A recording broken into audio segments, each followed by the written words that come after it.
Okay, so to continue with the word eloquence, I was talking about how somebody who is eloquent speaks very vividly, and that is someone who can put into words uh, what they want to say so well that people can picture it in their heads.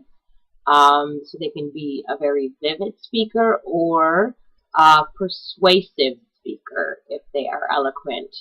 Um, the word variations on eloquence, you can use an adjective, which is eloquent, or an adverb, which is eloquently. Cicero's eloquence is legendary. His speeches were well crafted and convincing.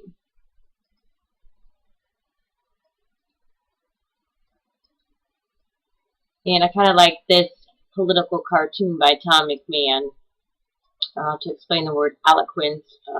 This cartoon, there's a four black world. It takes place when Bush and Obama were running against each other for president. And this is how Tom McMahon viewed the two candidates. Bush's, delivery style was very stumbling, where Obama was pretty eloquent.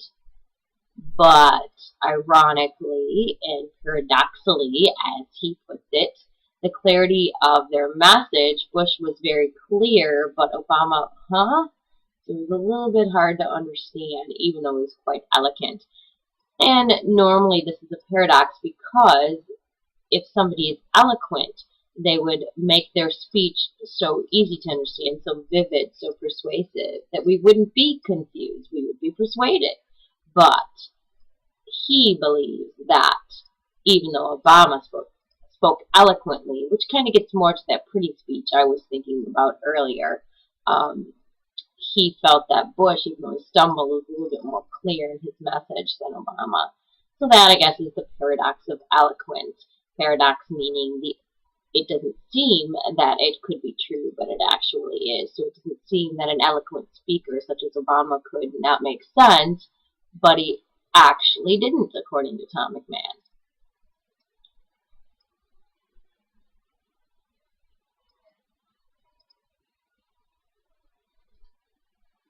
Our next word is fluid, and fluid means easily flowing. There are a couple of fluid word variations for fluid, and one is an adverb, fluidly, another is a noun, fluidness. But in continuation of that, in science, fluid is a noun that means basically a substance that is able to flow freely, like a liquid.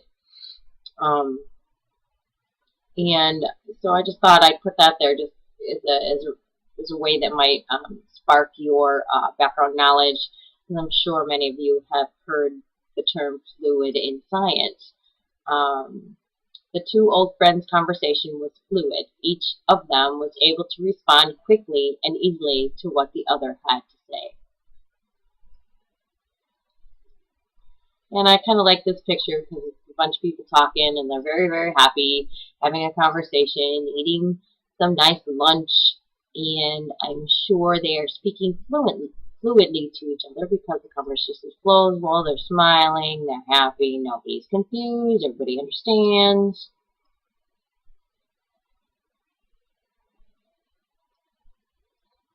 Okay, our next word is implication.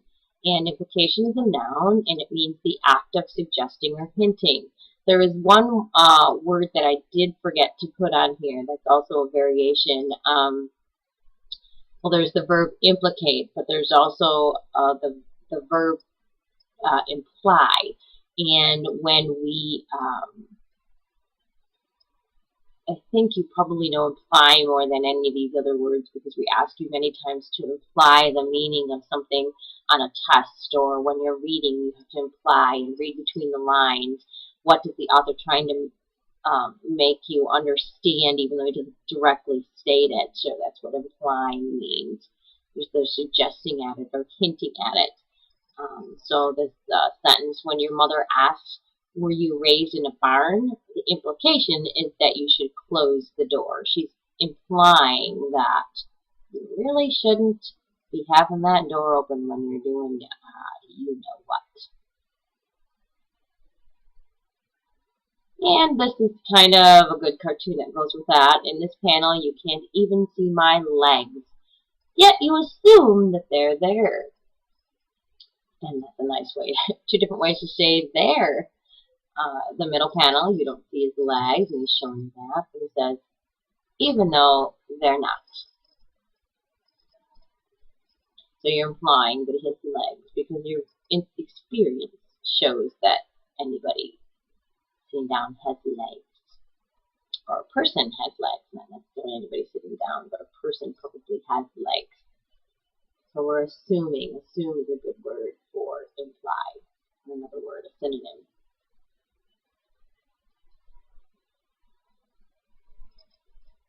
Our next word is lucid. And lucid is an adjective, which means easily understood. And there are a couple word variations. An adverb, lucidly, or a noun, lucidness. Our teacher does a good job because she provides lucid explanations of difficult concepts.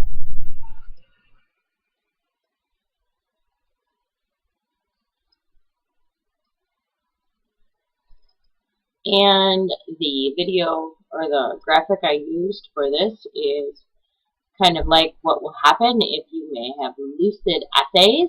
If you have lucid essays, they will be very easily understood, which would make me very, very happy, and your readers very, very happy, and we give you a thumbs up for that. A lucid essay is coherent and makes sense, and everything's logically connected, and we use transitions, and all these things we're talking about makes a very lucid, easily understood essay. And our very last word, which is probably one of the most important words you will learn in AP Language and Composition, is the word rhetoric. Rhetoric is a noun, and it basically means the art of using language effectively and persuasively. And there's one word variation, which is rhetorical. Throughout AP Language and Composition, we will be analyzing rhetoric, the rhetoric of writers that we read, and we will be writing an rhetorical analysis essay for the exam, which actually looks at a piece of reading, and we analyze how the author gets his subject across to his audience. And how does he do that rhetorically? That means, is his language use effective on getting across his message? What type of language does he use to get that message across? Is it persuasive? Is he informing us? Is he entertaining us? And how does that language help us understand his message? And is it ultimately effective in getting that message across? So we analyze his rhetoric. Because they are expected to make speeches, most politicians and lawyers are well versed in the art of rhetoric. And the very last graphic that I have for you is probably something that you will see many times in AP Lang, or what you will use to kind of understand everything we're talking about. Aristotle created the rhetorical triangle, and basically it gives you a definition again, but I like this graphic out of any because it shows how logos, ethos, and pathos, which are words that I'm sure you've learned already, come into play in rhetoric, and how it all works around a context. Any text or piece of message works around a context, which is the setting, and it has an aim or idea, which is the purpose that they want to get across, but the context kind of sets that aim or idea. So anyway, we'll get more into this as the semester goes on, and hopefully you have enjoyed our first list and learned a lot, the first list of vocabulary, and you will come back to this if for whatever reason you miss anything and you want to review it. It will always be there for you. So this ends our first list of vocabulary for AP Language and Comp.